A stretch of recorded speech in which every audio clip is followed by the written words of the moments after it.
from Louisiana for hosting this tonight and continuing to keep the effort up to put this in front of the American people and the Congress and the White House. You know, we've talked a couple times here this evening so far, and this is a stat that just, I don't know if it's reaching across to enough people. The leading cause of death for Americans aged 18 to 45 is fentanyl. It isn't car wrecks. It's not gun violence, which is usually people violence it takes to run a gun, to clear up a term. It's not cancer,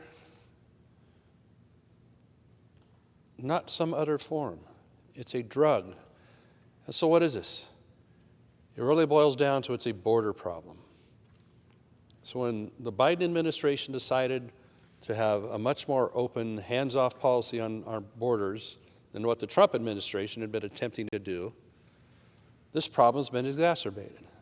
The number of people coming across, some for asylum reasons, others for economic reasons, but the ones that are mixing in there, coming with them, are bringing this stuff with them. Now, as a Californian, we have prime examples of what that looks like on our streets, what it looks like for homelessness, and for people literally dying on the street. San Francisco being a shining example, I think, of what most cities don't want to be, with the problems they have on their streets, with homelessness, with drug use, people dying on our streets. Needle programs. We call it clean needle exchange programs. They're not even exchange programs. Even one of my district towns, Chico, California, a nice town. People bring these needles in as part of a needle. They don't exchange them anymore, as I mentioned. They just give them out until finally the city council changed and they've moved in a direction to try and stop this sort of thing. It was killing a small valley town like Chico. And yet, our administration is promoting an open border policy that's allowing this fentanyl. You heard some of my colleagues tonight talking about how small of an amount it takes to not only negatively affect people, but kill them. It's extremely potent. It doesn't take much of this stuff to cause a death. And it's coming across pounds and pounds at a time over our border. Why are we allowing this to happen? Freely over our borders. Distributors without consequence, putting it out, harming our people, harming this country.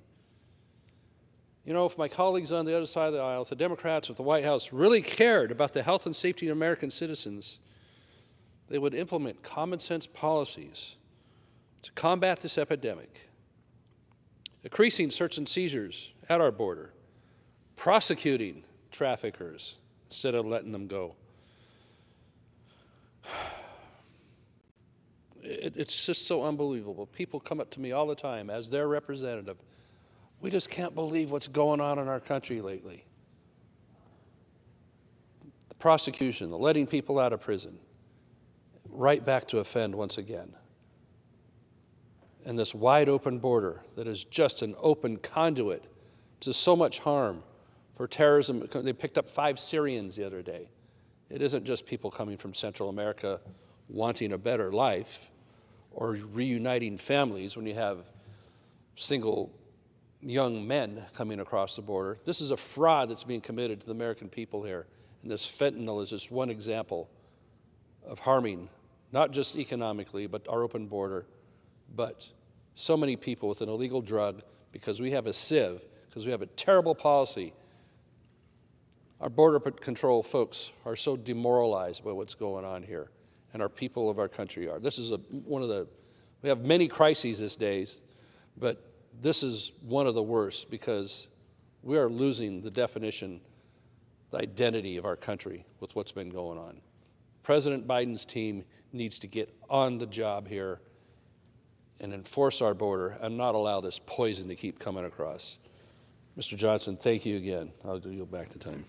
Thank you for that. And, you know, the Border Patrol agents are as frustrated as we are, demoralized. Is exactly right. We've all met with them and heard their stories. And the reason they're so frustrated, Mr. Speaker, is because all of this crisis is completely avoidable. These are the result of bad policy choices, and that is what is so outrageous.